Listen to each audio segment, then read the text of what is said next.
সিঙ্গারা জিলিপির মতো মুখরোচক খাবারগুলিও এবার ঢুকে পড়ল রাজনীতিতে। তৃণমূলের অভিযোগ, সিঙ্গারা জিলিপি সহ বেশ কিছু খাবার খেলে কি ক্ষতি হয় সে বিষয়ে নির্দেশিকা দিয়ে জানাতে চায় কেন্দ্র। মমতা বন্দ্যোপাধ্যায়ের দাবি, কে কি খাবে সেটা তাকে ঠিক করতে দিন, সবেতে নাক গলানো কেন?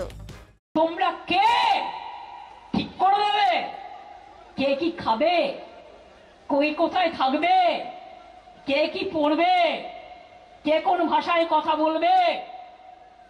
কালকে তো ব্যাক আউট করেছে, লজ্জা নেই তো? আবার টুইট করে বলছে আমি নাকি মিথ্যে কথা বলেছি। জিজ্ঞেস করুন তো, অনেক জায়গায় বোর্ড লাগিয়ে দিয়েছে অলরেডি। বিতর্কের সূত্রপাত 7ই June. World food safety day উপলক্ষে বেঙ্গালুরু নিমহান্সে বিশেষ অনুষ্ঠানের আয়োজন করা হয়। সেখানে ইট রাইট ইন্ডিয়া ক্যাম্পেনের কথা বলেন কেন্দ্রীয় স্বাস্থ্যমন্ত্রী জেপি নাড্ডা। সেখানে তুলে ধরা হয় পরিবর্তিত জীবনযাত্রায় কিভাবে মানুষের খাদ্যাভ্যাসের পরিবর্তন হয়েছে। বিভিন্ন ফাস্টফুড কিংবা পানীয় নিয়মিত খাওয়ার ফলে বেশ কিছু রোগে আক্রান্ত হচ্ছে মানুষ। তাই সুস্থ জীবনযাত্রার জন্য বিশেষ ক্যাম্পেনের কথা বলা হয়। এই ক্যাম্পেনে কোন খাবারে কত পরিমাণ চিনি ও তেল রয়েছে তা ডিসপ্লে করা হবে বলে জানান স্বাস্থ্যমন্ত্রী। বিভিন্ন স্কুল, কলেজ, সরকারি ও বেসরকারি অফিসে এই বোর্ড দেওয়া হবে বলে জানানো হয়। কেন্দ্রীয় স্বাস্থ্যমন্ত্রী জানান, দেশবাসী সুস্থ থাকলে দেশ শক্তিশালী হবে। Don't only add the amount of sugar board when we go for sugar. Don't only add the sugar board. Also add the amount of calorie it has. How much calorie the pastry has. How much calorie the particular content has. Because then only that awareness is going to come.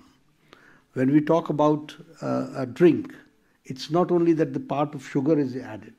How much calorie you are consuming in one drink, how much it affects, that has to be enlightened. কেন্দ্রীয় সরকারের এই display নিয়েই সরব হয়েছে তৃণমূল। কে কি খাবেন তা তিনি নিজেই ঠিক করবেন।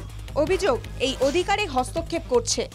সিঙ্গারা জিলিপি বা খাদ্য বস্তু নিয়ে যদি কিছু হয়, সেখানে গুণমান ঠিক থাকলে যার যা ইচ্ছে খাবেন। পশ্চিমবঙ্গে কেন্দ্রের এই ধরনের ফতোয়া মানা হবে না। বিরোধী দলনেতার অভিযোগ, স্বাস্থ্য মন্ত্রকের ভুয়ো অ্যাডভাইজারি বানিয়ে বলছেন কেন্দ্র খাবারে বাধা দিচ্ছে। উনি তো ফেক। গতকাল সিঙ্গারা জিলাপি এক্স করেছেন, এটা একটা মুখ্যমন্ত্রী। আপনি এমএইচ এর একটা ফলস বানিয়ে বলছে সিঙ্গারা জিলাপি। কিন্তু পশ্চিমবঙ্গে আবার সিঙ্গারা জিলিপি দেখতে গেলে মুখ্যমন্ত্রী তো খেপে যাবে, উনিও স্বাস্থ্যমন্ত্রী। কারণ ওনার মূল এজেন্ডা যেটা শিল্প, সেটা তো চপ শিল্প। আমি আশা করবো অন্তত স্বাস্থ্যমন্ত্রক চপটাকে সিঙ্গারা জিলিপির বাইরে রাখবে।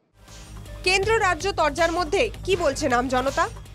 না, আমার তো মনে হয় এটা একদমই যুক্তিসম্মত। কেন কি, খাওয়াটা তো একদম নিজের পার্সোনাল ব্যাপারের মধ্যে পড়ে। তো অবশ্যই এটা নিজস্বই ব্যাপারের মধ্যে পড়ছে। তো এতে রাজ্য সরকার বা কেন্দ্রীয় সরকারের হস্তক্ষেপ করার কোনো মানেই হয় না। বিতর্কের মধ্যেই কেন্দ্রীয় স্বাস্থ্য মন্ত্রক থেকে জানানো হয়েছে, সিঙ্গারা জিলিপি বা লাড্ডুর মতো খাদ্যবস্তুতে কোনো রকম বিধিবদ্ধ সতর্কীকরণ দেওয়ার নির্দেশ দেওয়া হয়নি। Bureau report, NKTV Bangla.